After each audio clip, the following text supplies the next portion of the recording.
तोड़ी हो।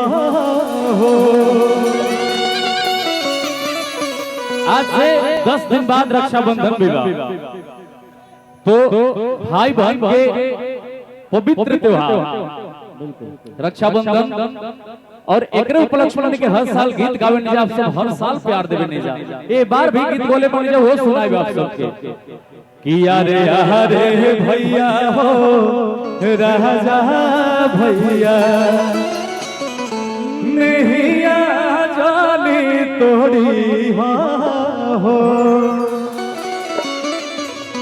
यारे भैया हो अंकुश भैया हम हवा जानी मोड़ी हो।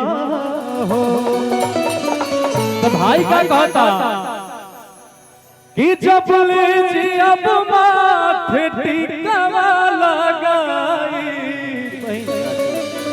अरे सब धागा से हवा सजाई तब भाई बड़ा सा कि बहिनी तोहरा के कबो न भुलाई हो। जब ले जियब तब ले जानो लुटाई हो। भैया एक बार देखा तू लोग जो गाला सब गीत गोने जा भैया, एक बार अपना बहिन खाती अगर जकरा हाथ में मोबाइल बा हुए तो हाथ और जकरा हाथ में देखे दोनों हाथ उठा दे। और बहिन लोग अगर आप सब सच्चा प्यार अपने भाई लोग से गइला तो दोनों हाथ उठा दे। अपना हाल बाटे कुल खानदानवा तब कहे माई हुई गइली बेगनवा। तो आप सब अपने दोनों भाई के जितना प्यार आशीर्वाद देते रहो उतने में के बढ़िया आप सब खातिर और अपने भोजपुरी खातिर लावत रह जाए। अब लास्ट में एगो कल हमारे भाई गीत पाका सुनी। हाँ अरे भाई तो सुनेगा। अरे तो यही से न कहिला उन तुम जानते हो नहीं कुछ। क्या बात है, लव यू मेरे भाई, लव यू आप सभी को लव यू। एगो तनी डांस कर ले तनी फिर चल जाए। एगो गाना कोनो लगा दे भाई डांस कर जाए फिर कि सब लोग ताली बजाए कि बहिनी तोहरा के कबो न भुलाई हो। जब ले जियब तब ले जानो लुटाई हो। अरे भैया हो राजा भैया नैया जानी तोड़ी हो।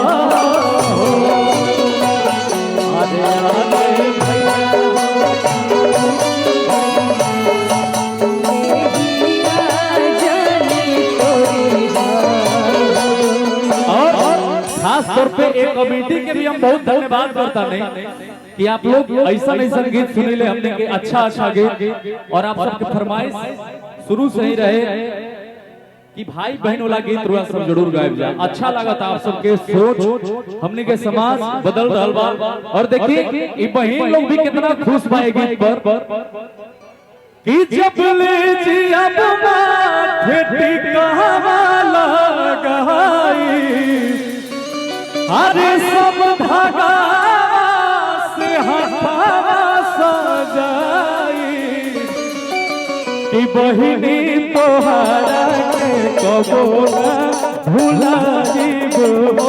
जब ले जियब जानो लुटाई हो।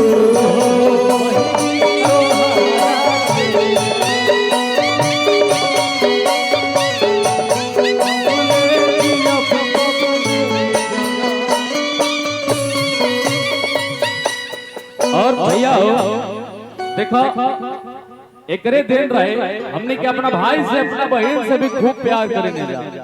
एकरे दिन रहे कि राजा भैया के शादी से पहले 11 को बहनों के शादी करेंगे जा और फिर राजा भैया के शादी भई। शायद हमने के भोजपुरी में अपन पहला बार कदम उठाने जा। हालांकि अपना मुंह से सब ना कहे के चाहिए, तू लोग सब कुछ देखते बड़ा और हमने खातिर सौभाग्य की बात भाई कि हमने के तू लोग भैया तू लोग की वजह से आज हमने के घर में भी जो साग साधु आवेला सब तू लोग की वजह से। ब्याह कर लो। नहीं भाई बहन के गीत चल तो मतलब बियाह कर वो भैया के कहे के मतलब बा कि तू बियाह कर आ बियाह से पहले तू ऐसा नहीं काम कर। ये सोच खातिर ताली बजाओ। सोच हर कोई के अलग अलग सोच बा, लेकिन हर सोच के पॉजिटिव लेवे के बात। हर सोच के हमने पॉजिटिव लेवे के बात। रोवा लोग खाती के दो लाइन हमो कुछ कर हां जी भैया हमारे स्किल लगा ले कि चंदा है तू मेरा सूरज है तू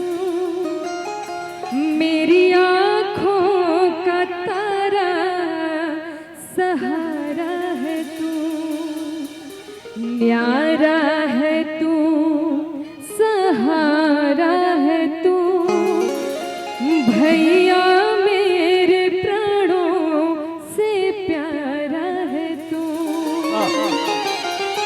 कि रेशम की डोरी हो कि रेशम की डोरी है प्रेम का धागा बंधा है संसार कि मेरे राजा भैया आजा प्यारी बहनिया करे इंतजार मेरे राजा भैया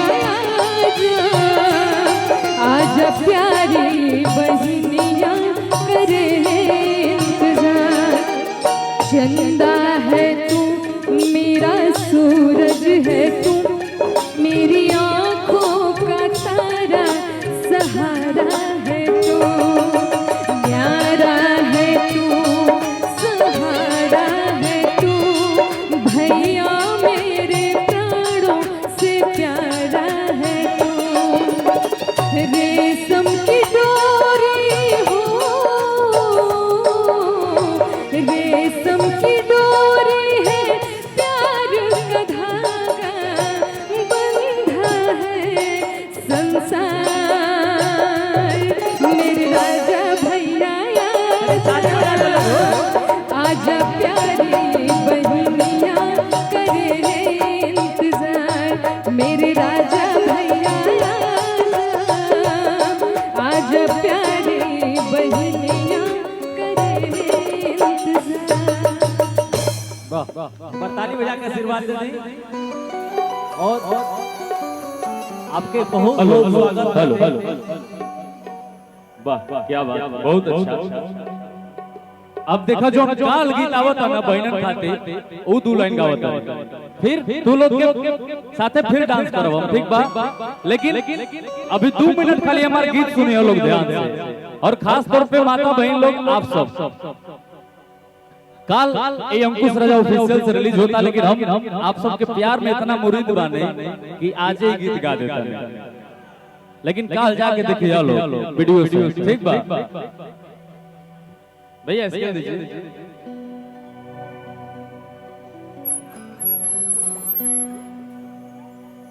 देखो बहन के शादी हो गई बा और शादी भइला के बाद वो बहन जोने घर में गई भैया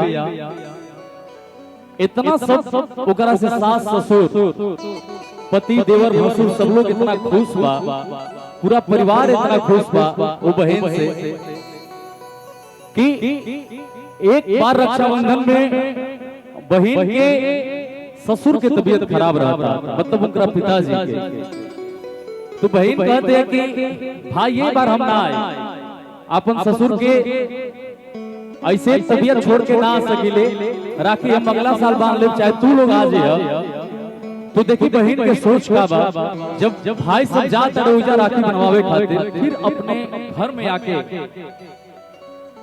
बताओ ताड़े ऊपर माई पूछा ताड़े के बबुआ बुचिया गई भी ओकरा कोनो दिक्कत नहीं के ना ओकरा से घर में सब लोग खुश बा ना तो भाई लोग आके अपना माई से का बतावता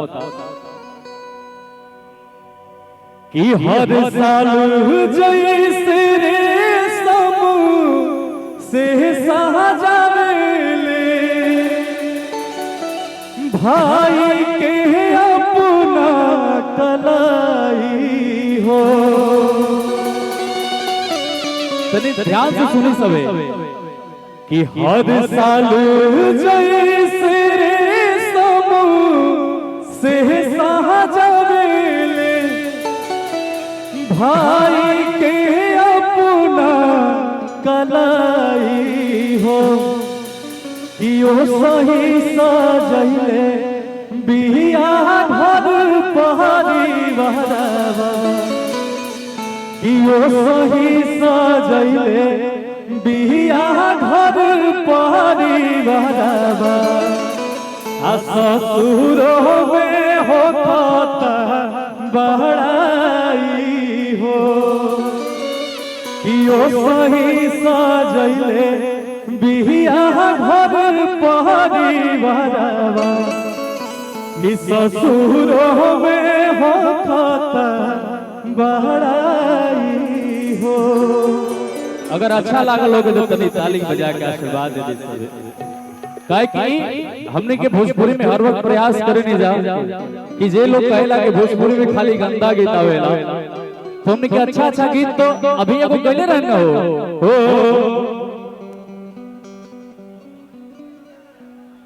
कि गुड़े माई के तू गोलनवा कि एगो करे अलगा एगो देवे नहीं खानवा कि